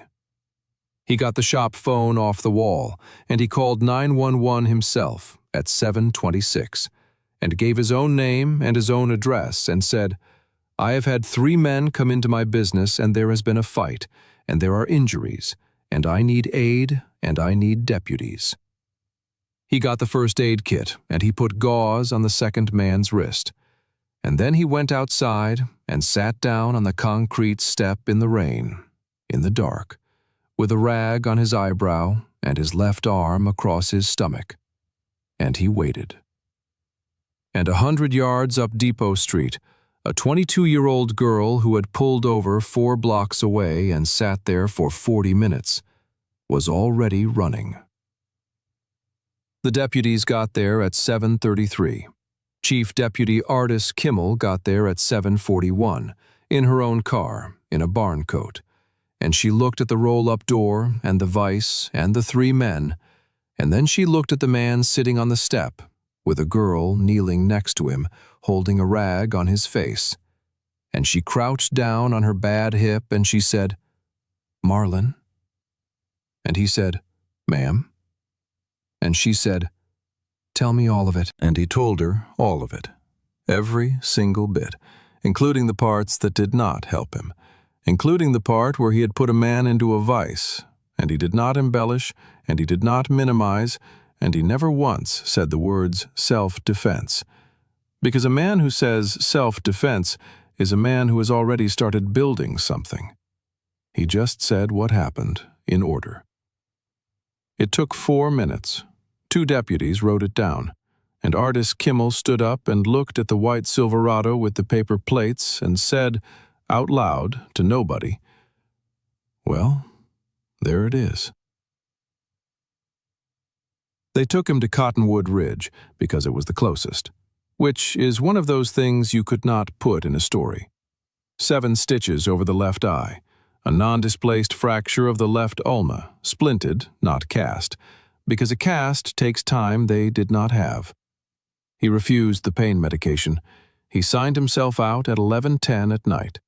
And on the way out, he stopped at the desk on 4 for 11 seconds and did not say anything to anybody. He just stood there and looked down the hall at the empty chair behind the charge nurse station. And then he put his cap on and left. Thursday morning, 6:40. The light came on in that window on Depot Street, because of course it did. He swept the front bay one-handed. He turned on the bun, and then he crouched down in front of the workbench on the north wall for the 6,000 and some odd time in 19 years. And this time, he did not just touch the lid. He took the box out. He set it on the bench, and he wiped it off. Flat green steel, Army surplus, the stencil mostly gone. And he opened it. And this is the moment I have been walking you toward for a long time. Inside, there was a folded leather vest, cracked at the collar, with a patch on the back that anybody who has ever ridden anything would recognize from across a parking lot, and a bottom rocker with the name of a state on it. And on the front, a small strip that said one word and a set of numbers.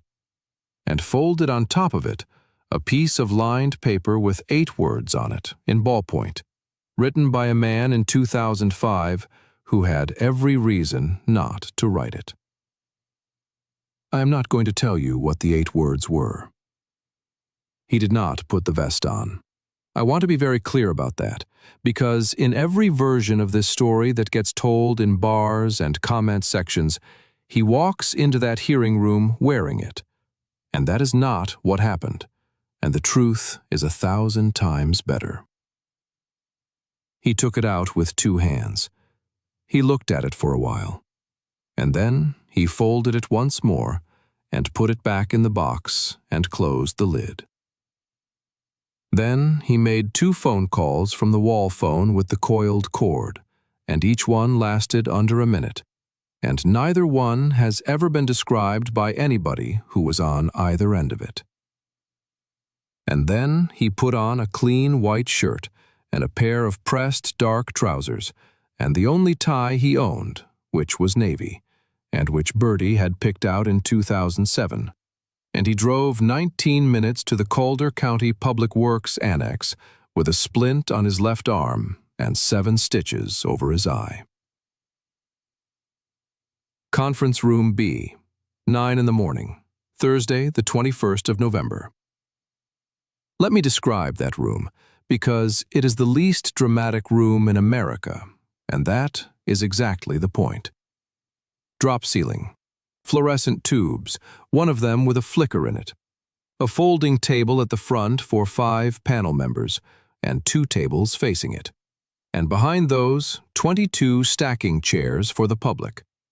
A coffee urn on a cart in the back that somebody from facilities had plugged in at 8:30, and a radiator against the north wall that ticked. At 9:02, there were 11 people in that room. The panel, 5 of them, chaired by a woman named Marguerite Sundstrom, 66 years old, who had been a nurse for 31 years before she ever sat behind that table, and who had a way of listening with her head slightly turned that made everybody in front of her talk longer than they meant to. Meridian's counsel, Dana Pruitt, 44, very good, very expensive, a legal pad squared to the edge of the table. Colby Wren, 29, in a charcoal suit, second row. Warren Pell, 61, next to him, looking at the door. Adeline Rourke, 49, in the good navy blazer she had bought for her husband's funeral in 2013, with a wrist that was still yellow and green, sitting next to a legal aid attorney named Inez Barragan, who was 33 years old and 3 years out of school, and had been handed this file on Tuesday afternoon. And in the back row, on the aisle, a 63-year-old man in a navy tie with his hat on his knee. 9:05. It started. Now, I need to warn you about the next part, because you are going to want me to skip it. You are going to want to get to the door opening, and I'm going to make you sit through it, all 3 hours of it, the same way she sat through it. Because if you do not feel this part, then the end of this story is just a nice moment, instead of what it actually is, which is a rescue. The first hour belonged to the pharmacy records. Dana Pruitt put up 11 exhibits. She was not aggressive. She was worse than aggressive. She was reasonable. She established that the bottle recovered from Ms. Rourke's vehicle bore a Cottonwood Ridge pharmacy label. She established that the patient named on that label, a Mr. Delbert Hoy, had been an inpatient on the 4th floor in July. She established that 38 tablets were unaccounted for in the July reconciliation. She established that Ms. Rourke had access, means, and opportunity. And she used those 3 words, and the room felt them land. Inez Barragan objected 4 times. 2 were sustained. It did not matter, and every lawyer in that room knew it did not matter. Because in an administrative hearing, you are not fighting a case. You are fighting an impression. The second hour belonged to Deputy Renner Stagg. He came in his uniform, which he did not have to do, and he sat down and he told it exactly the way it was in his report. He testified that he had received information from a credible source regarding suspected diversion. He testified that Ms. Rourke consented to a search of her vehicle. She did not. Watch the video. She was never asked. Beau Tavares's phone starts 11 seconds after Stagg's hand was already inside the door pocket, and that 11-second gap is the reason he could say what he said. 11 seconds. Third time. He testified that the bottle was recovered from the driver's side door pocket in plain view. He testified that Ms. Rourke became agitated, and Marguerite Sundstrom looked at him with her head slightly turned and said, "Deputy, define agitated." And Stagg said, "She raised her voice." And that was a lie. And it was such a small lie. And it was the lie that eventually ended his career. Because 17 people and 1 telephone had recorded a woman who said 4 words in total and never once raised anything at all. The third hour belonged to Adeline Rourke, and it is the hardest thing in this entire account. 1 hour and 40 minutes. She was on that stand for 1 hour and 40 minutes. And Dana Pruitt took 17 years apart, 1 year at a time, not by accusing her, by asking. Ms. Rourke, in 2016, you received a written counseling regarding documentation timeliness. Is that correct? It was. Ms. Rourke, in 2019, there was an incident in which a patient's family filed a complaint regarding your tone. Is that correct? It was. And it had been dismissed in 4 days, and that did not come up. Ms. Rourke, are you currently under financial strain? Ms. Rourke, is it true that your home has a second mortgage taken out in 2013? It was true. Her husband died in 2013, and the funeral cost $11,000, and she had put it on the house because she was 38 and had an 11-year-old and no other options. And Pruitt did not say one unkind word. She just laid a life out on a table under a fluorescent tube with a flicker in it and let 5 people look at it. Around 11:20, Addie Rourke's voice went, not dramatically, She was answering a question about a shift in July, and she got about 9 words in, and then nothing came out. And she put her hand flat on the table and looked at it, and the room waited, and the radiator ticked, and that is the only sound anybody remembers from that minute. Her daughter was not there, because she had been told to stay home. Her friends were not there, because 7 of 11 had said no. There were 22 chairs behind her, and one of them had an old man in it, and the other 21 were empty. And then, at 11:40, Dana Pruitt said, "One final exhibit." And this is where they killed her. Exhibit 19, a single sheet, the electronic dispensing cabinet audit log for the 4th floor, for the night of July 19th, showing that credentials belonging to Adeline Rourke, RN, had accessed the controlled substances cabinet at 3:14 in the morning and withdrawn a quantity of oxycodone 5 milligram. And Addie Rourke sat up in that chair and said, "I was not in the building at 3:14. I clocked out at 2:50. And Pruitt said, "The badge log shows you clocked out at 2:50. The cabinet log shows your credentials at 3:14. She let that sit. And then she said, "One of those is wrong." And that is a weapon that voids everything.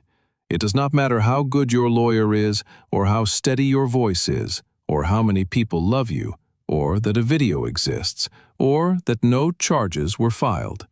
A computer log is a thing that 5 reasonable people cannot argue with, because a computer does not have a grudge, and a computer does not need $61 a week. That is the entire reason it works. The room went absolutely silent. Inez Barragan, 33 years old and 3 years out of school, said, "Madam Chair, I would ask for time to review this exhibit, which was disclosed to us at 8:51 this morning." And Marguerite Sundstrom looked at the paper for a long time, and then she said, "Counselor, absent evidence to the contrary, this document is dispositive." She said, "We will take 11 minutes. 11 minutes. 4th time. The panel got up and went out the side door. Pruitt stacked her exhibits. Colby Wren, in the 2nd row, did not smile, and I want to be fair to him here, he did not smile. He looked at the back of Adeline Rourke's head for a moment, and something went across his face, and he touched the scar through his eyebrow, and then he took out his phone. And in the 11 minutes that followed, the following things happened in that room. Addie Rourke put both her hands flat on the table and looked at them. Inez Barragan flipped through a folder she already knew the contents of. The fluorescent tube flickered. The urn in the back of the room finished perking and made that sound that urns make, a long hiss and then a click. And 6 people all looked at it at the same time and then looked away. And a 63-year-old man came up the aisle from the back row and sat down in the empty chair beside her. And he did not say anything for about a minute and a half. Then Dana Pruitt walked over, professionally, kindly, and put one page on the table in front of Adeline Rourke, and set a pen on top of it, and took her hands entirely off the table, exactly the way a man in a conference room on 2 had done it in October. Voluntary surrender. 1 page, 2 paragraphs. Surrender your license, no findings entered, no public record of diversion. The matter closed today, and you go home at noon, and you never work as a nurse again. But you also never have this hanging over you, and there is no headline, and your daughter never has to read anything. Pruitt said, quietly, and she meant it, she said, "Adeline, this is the best outcome available to you in this room." And she walked away and left it there. And Addie Rourke picked up that pen, and her hand was shaking so badly she could not have signed her own name. And she said, without looking up, she said, "Marlon, tell me what to do." Now understand something. Everything in this man wanted to give her a speech. Everything in every one of us wants to give the speech. And he had one. He had a speech about 17 years, and about Hollis Ward, and about what she had done for him for 9 nights in 2015. And it was all true. And it would all have been useless, and he knew it, because he was not a man who fixed things with words. And he had never once in his life pretended to be. So he said 7 words. He said, "Do not sign anything with your hand shaking." And then he reached over, 63 years old, with a splint on one arm, and he put his enormous, wrecked right hand over hers on that pen, and he held it still. That is all he did. He did not take the pen. He did not tell her what to do. He held her hand still, so that whatever she chose, she would choose it, and not her adrenaline. And they sat there like that. And the door at the back of Conference Room B opened at 11:52. It was a 23-year-old pharmacy technician named Sonny Voss. She was 5'2". She was 3 weeks from her certification exam and 11 months into the only job she had ever had with benefits. And she had a lanyard around her neck and a cardigan over her scrubs and a manila folder against her chest with both arms, the way a person holds something when they are afraid of dropping it. And she stood just inside that door and said in a voice that cracked on the second word, "Excuse me, is this the Rourke hearing?" Inez Barragan stood up so fast her chair went over backward. Here is what Sonny Voss had, and this is why the whole thing came apart, and it is not glamorous, and there is no fist fight in it, and it is the most satisfying thing in this entire story. In June, after Meridian took over pharmacy services, the compliance office had run an audit of dispensing cabinet access. To perform the audit, they needed the ability to pull records under staff credentials. So an email went out to all 14 pharmacy technicians at Cottonwood Ridge on the 11th of June, from Meridian's regional compliance office, instructing them to submit their login credentials, and further instructing them that during the audit period, technicians should use the nursing override function to access cabinets when a nurse was unavailable, because the 2-person verification requirement was, and I am quoting the email, an efficiency barrier that compliance has temporarily waived. Sonny Voss had that email, printed, and she had the acknowledgement sheet with 14 signatures on it, including hers. Which means that from the 11th of June onward, the cabinet log at Cottonwood Ridge did not record who took a drug out. It recorded whose credentials the system had been told to attribute it to. Exhibit 19 was not evidence. Exhibit 19 was a receipt for a system that Meridian itself had broken, in writing, on purpose, to save 11 minutes a shift. $61 a week. 3rd time. And Sonny Voss, 23 years old, with the clearest path to safety of any human being in that building, because all she had to do was nothing, walked up the middle of that room, and a clerk went through the side door and brought Marguerite Sundstrom back out. And Sonny Voss put that folder on the table in front of her, and she said, "Ma'am, that log is not what they are saying it is." And then she said, "I am going to lose my job for this."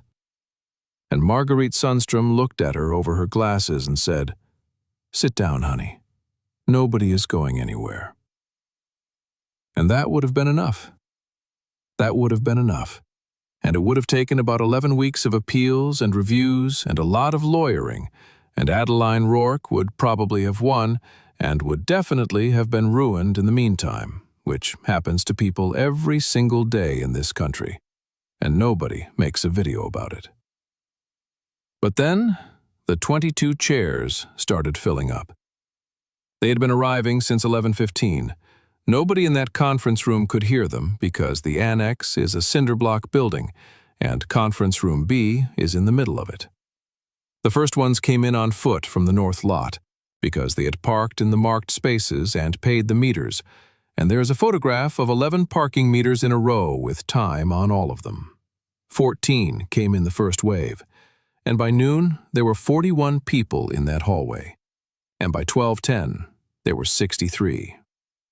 Riders, most of them, men in their 50s and 60s and a few in their 70s. 2 women who had ridden down from Colville, a man of 79 with a cane and a Korea hat. 4 from a veterans post in Deer Park who had never met Marlon Teague in their lives, but who had gotten a phone call on Wednesday night from a man who had gotten a phone call from a man. Ernie, the housekeeper, 29 years at Cottonwood Ridge, in his uniform, on his day off. Bo Tavares, 24, transport tech.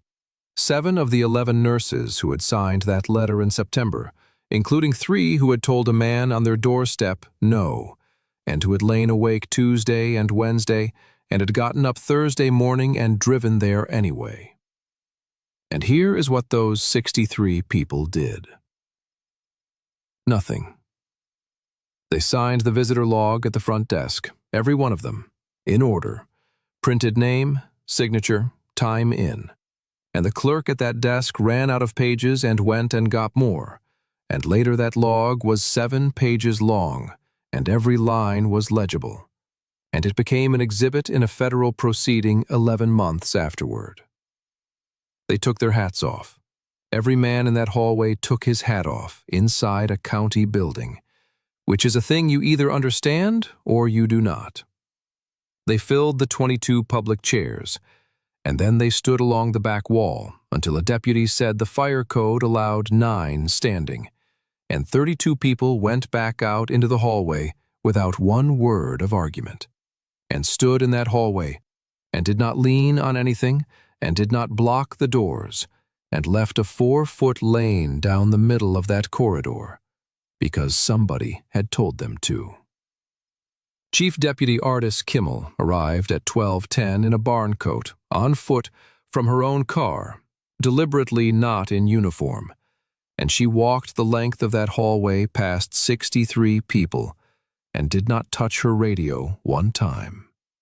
And at the door of Conference Room B, she stopped next to the man in the navy tie, and she said quietly, "Marlon?" And he said, "Ma'am." And she said, "This is going to be all right." And he said, "I know." Now, here is the mechanism, and I want to explain it slowly, because this is the part that people miss, and it is the part that actually matters. There was nothing anybody could do. That is the whole thing. That is the entire weapon. 63 people had signed a log, taken their hats off, paid the meters, obeyed the fire marshal, and sat down in chairs at a public hearing that state law says is open to the public. There was no trespass. There was no disturbance.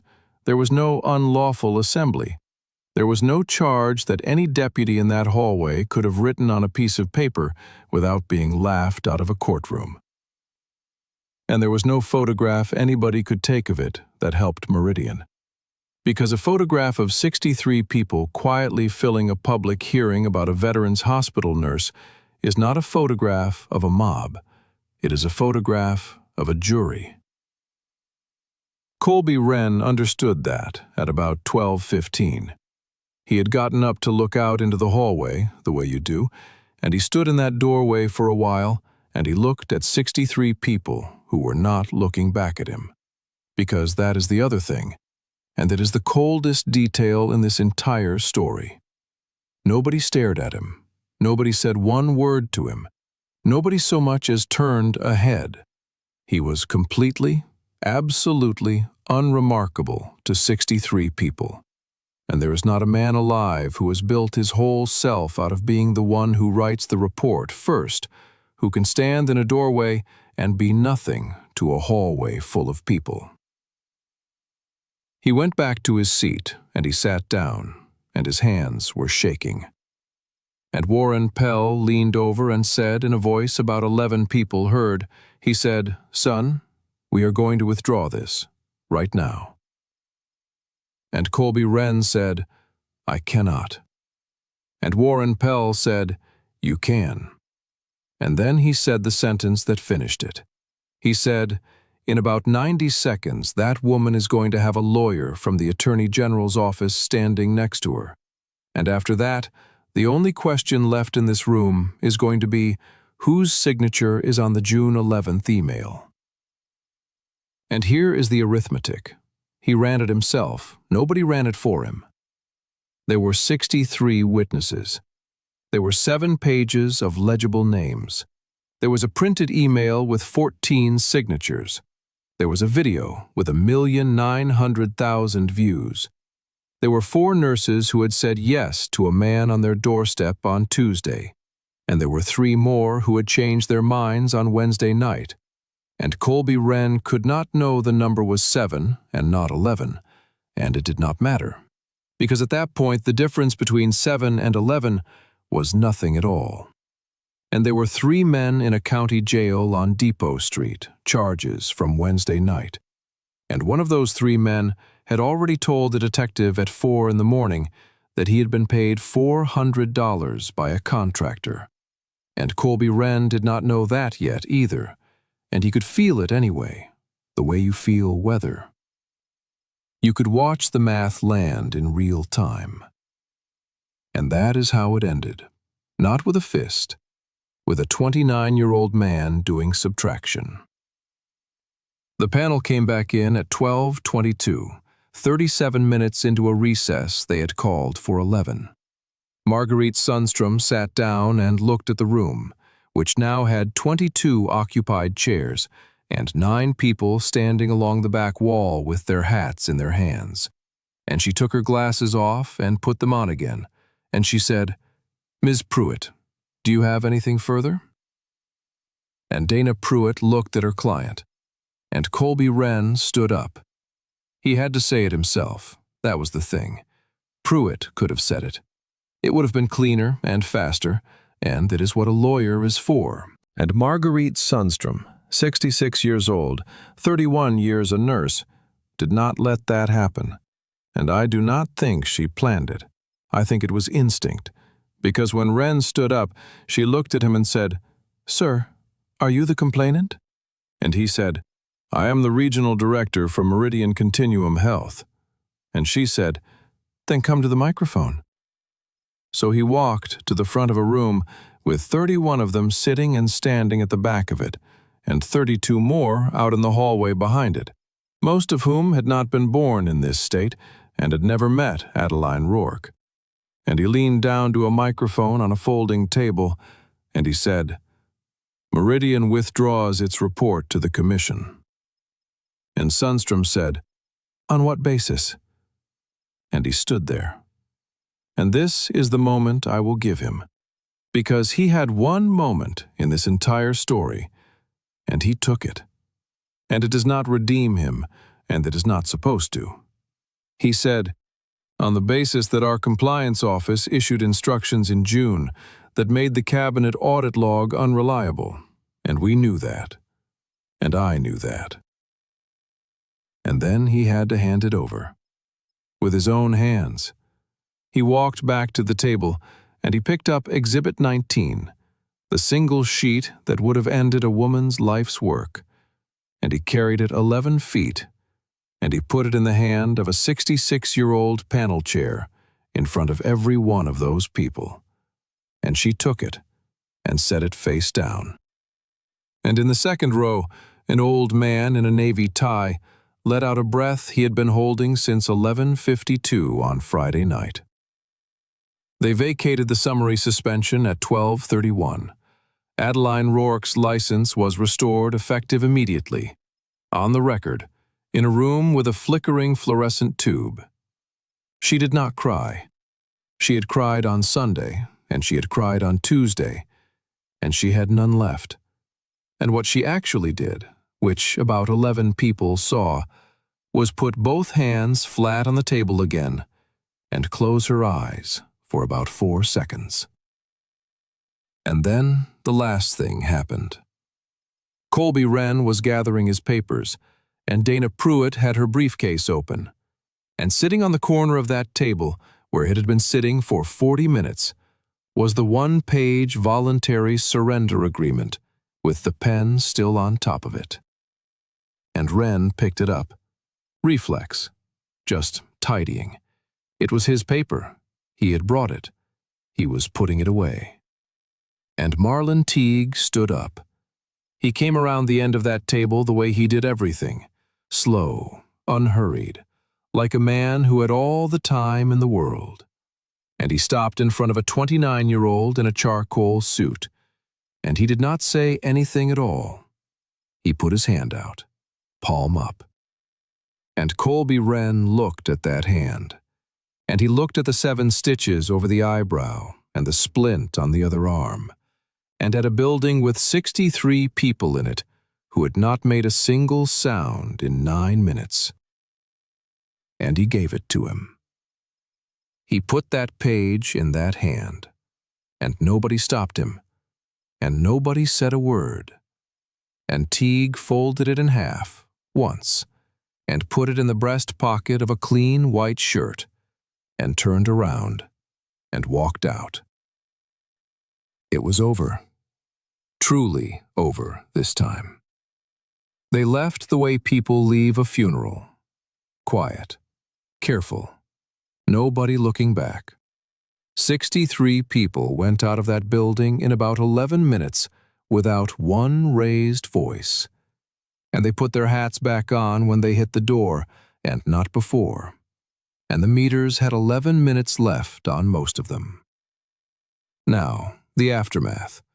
And I'm not going to rush it, because in stories like this, the aftermath is where the whole thing actually lives. The 3 men from Wednesday night were charged on the 22nd. The one with the pipe took a plea in February and gave up the contractor. The contractor gave up a phone number. The phone number was in a car in a parking garage in Spokane at 4:11 on a Monday afternoon. And by the time federal investigators put that together, it was March. The June 11th email went to the Office of Inspector General on the Friday after the hearing, along with the acknowledgement sheet with 14 signatures, along with the 7-page visitor log from the Calder County Public Works Annex, along with 2 minutes and 41 seconds of video, along with the sworn statements of 61 witnesses, along with a 22-page letter written on a legal pad over 11 nights in September by a night charge nurse who had believed that people mostly do the right thing when you make it easy for them, along with the affidavit of a 23-year-old pharmacy technician named Sonny Voss, along with the resignation letter of a 61-year-old compliance officer named Warren Pell, which contained one line that got read out loud in Washington, D.C. 11 months later, and which said, "I recognized the danger in that room a full day before anybody listened to me, and I wanted on the record that I did not speak up loudly enough, and I have thought about that every night since." Meridian Continuum Health's regional contract was voided on the 1st of January. 41 days. Colby Wren was not arrested. I want to be honest about that, because a lot of these stories end with a man in handcuffs, and this one does not. He was terminated on the 2nd of December. He lost a house in Liberty Lake. He was never charged with anything, because the 11 words he said in that car were vague enough that a prosecutor in 2 counties looked at them and passed. He is, as far as anybody knows, working somewhere in logistics. Deputy Renner Stagg resigned on the 9th of December, 2 days before an internal affairs interview he was never going to survive, and the state decertified him in April. Sheriff Lyman Poe did not run again. He announced it in a 2-paragraph statement in February and used the word family. And Chief Deputy Ardis Kimmel, 33 years on, was appointed to fill the remainder of that term, and her first official act was to require a written supervisor authorization for any pre-planned arrest of a hospital employee on hospital property. And she named it after nobody, because she said, naming a policy after a person turns a rule into a story, and rules work better when they are boring. Deputy Coy Brill. On the Monday after the arrest, 3 days before the hearing, he wrote a supplemental report. It said that he had been directed verbally to effect the arrest prior to the search, that the direction had come from a supervisor, that it had never been reduced to writing, and that, in his judgment, the search was not consented to. He submitted it, and it was returned to him. He rewrote it and submitted it again, and it was returned to him a second time with a note.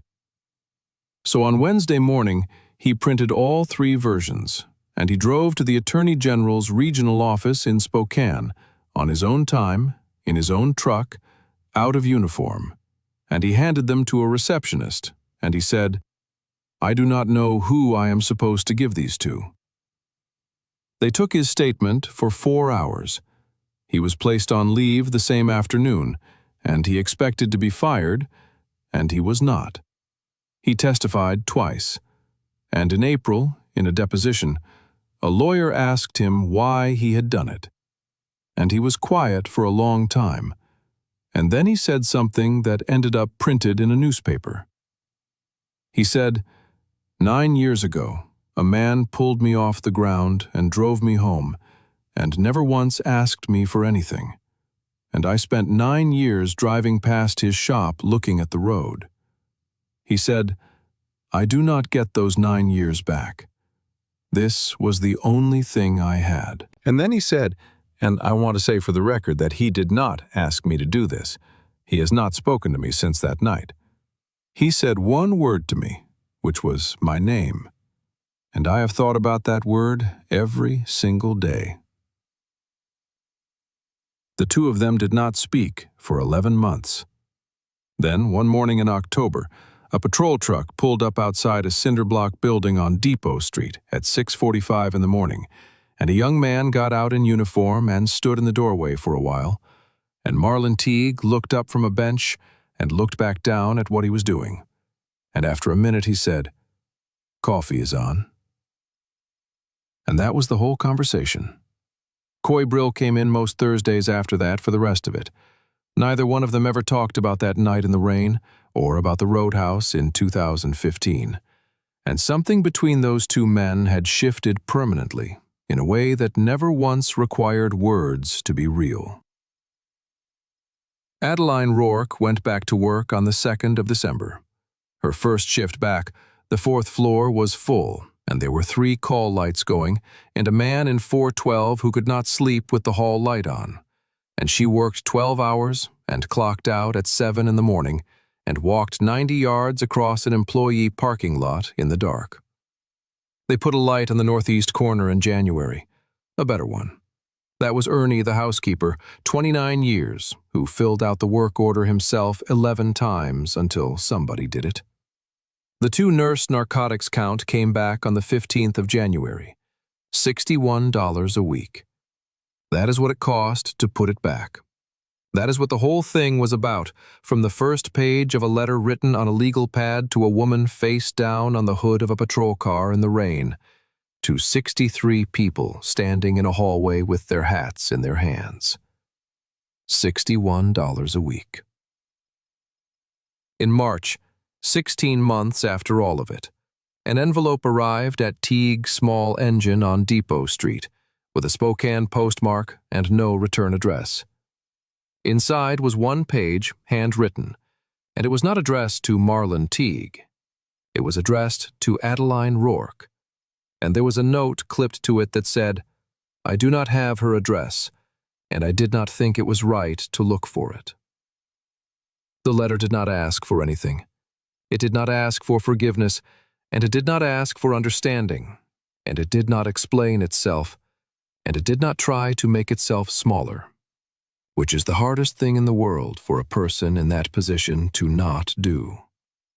It said, in 4 sentences, that the writer had done something to her that had been done to his father in 2009, and that he had known exactly what he was doing while he did it, and that he had understood this about himself for the first time while standing in a doorway looking at a hallway full of people who did not look back at him.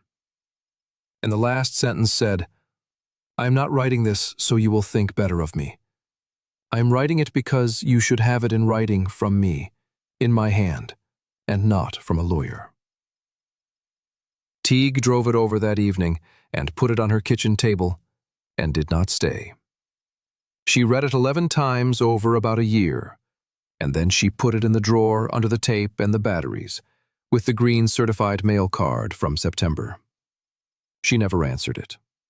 She said one time, years later, that she did not know what she would have written, and that not knowing what to write is not the same as not forgiving somebody. The versions of the story got wild, the way they do. Within 2 years, there were people in 3 counties telling it, and in the popular version, there are 200 bikes in that parking lot, and a man in a leather vest walks into a courtroom and puts a patch on a table, and a judge bangs a gavel, and in one version, somebody gets thrown through a window. There is a version where he took the pipe off that man and bent it in half with his hands, which is a good detail and is not true. Teague never corrected one single version of it, not once. Somebody would tell it to him in his own shop, not knowing, and he would listen to the whole thing and say, "That's so," and go back to work.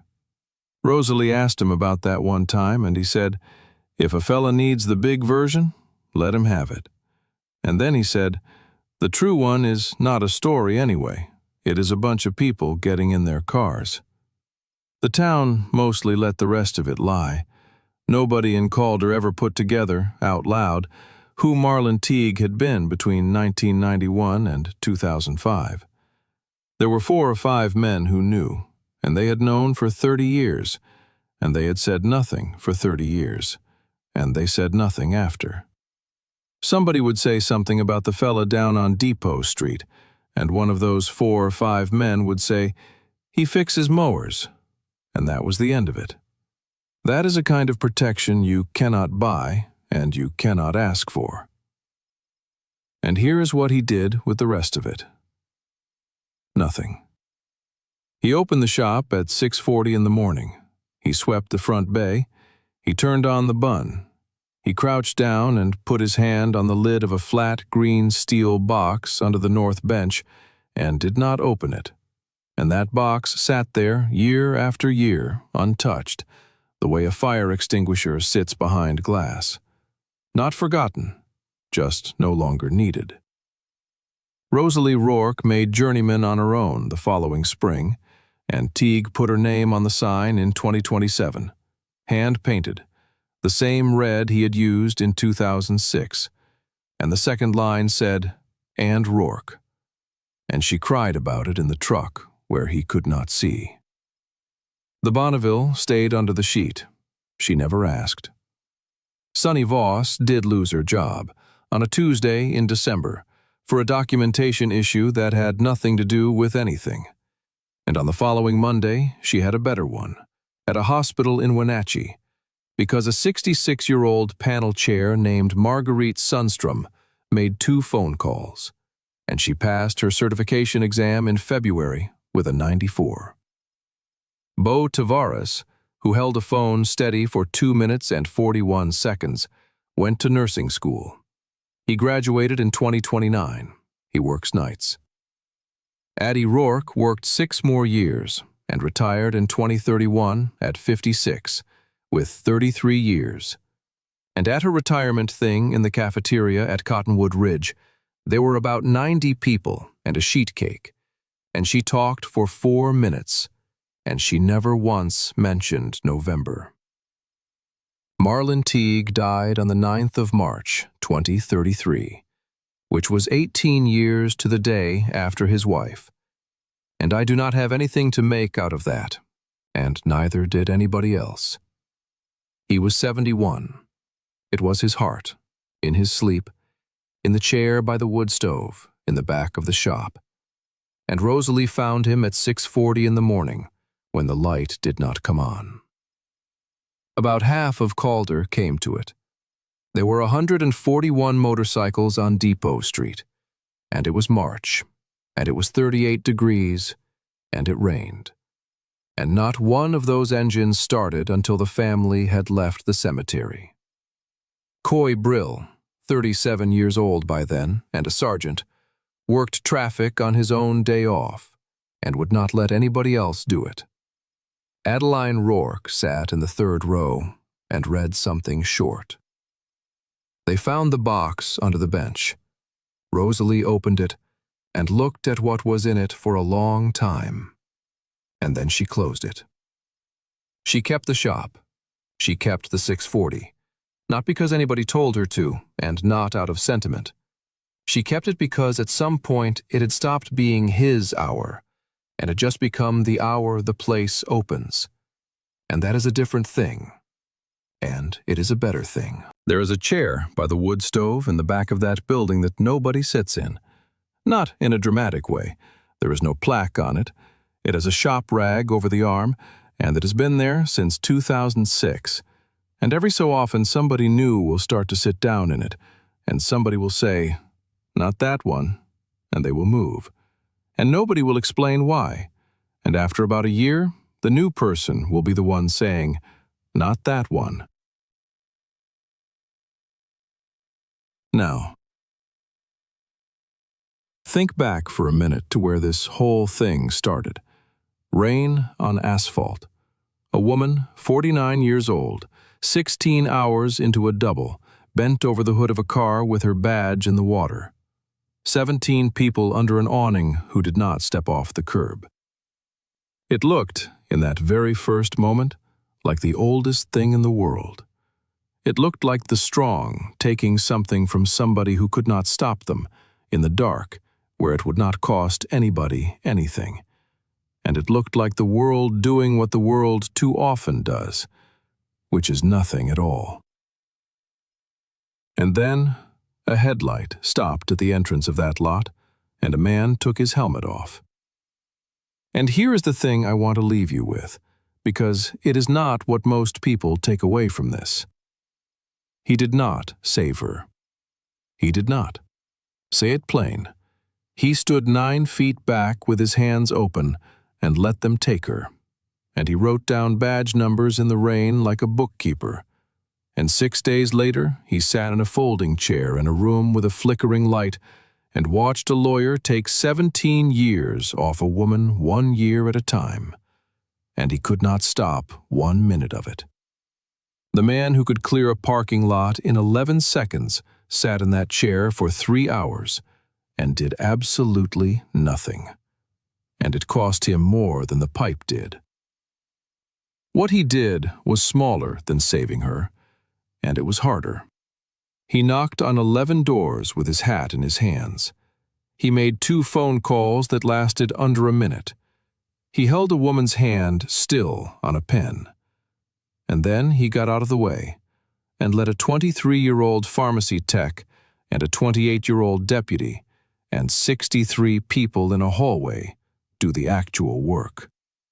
Because he had understood something a long time ago that most of us never get to, which is that the loudest man in the room is almost never the one who changes anything.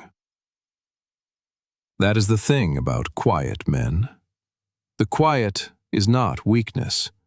Sometimes the quiet is a choice made by somebody who has already been everywhere violence can take a person, who has dug with his hands for 2 days at 22 years old, and who came back from it on purpose, and who spent the next 40 years making sure the thing in him stayed in a box under a bench where it belonged. Colby Wren looked at that video on a Monday morning and saw some local. He saw an old man with a lawnmower shop and a bad knee. What he should have seen was a man who had set a very heavy thing down at a graveside in 2015 and said the words one at a time so they would hold. and who was going to pick it up for the second and last time, for exactly the right reason, and then set it down for good. And the reason that vest never came out of that box, not on Thursday, not ever, not at his own funeral, is the simplest reason there is. By then, everybody who needed to know already knew exactly who Marlon Teague had been, and exactly who he had chosen to be instead. One more thing before I let you go, and it is a plain one. If you work somewhere and you are watching something happen that you know is wrong, and you are scared because you have a mortgage and kids and a license with your name on it, I want you to know that being scared is the correct response, and it does not make you a coward. 7 out of 11 said no on a Tuesday, and 3 of them showed up anyway on Thursday. You do not have to be the person who fixes it. Write down what you saw and the date you saw it, and keep it somewhere that is not your work computer. That is all. That is the whole first step. You do not need to have the answers, you just need to have the notes. And if you are a veteran, and you are somewhere near where Marlon Teague was in March of 2015, on a Forest Service road with the truck out of gas, then please hear this from somebody who is not going to make a speech about it. You do not have to handle it by yourself, and there is somebody whose entire job is to pick up that phone at 2 in the morning, and you do not have to know what to say when they answer. You only have to make the call. That is the only part that is on you. Now, honestly, the confrontation is the least interesting part of this whole thing to me. 3 men in a shop on a Wednesday night, that is just a bad night.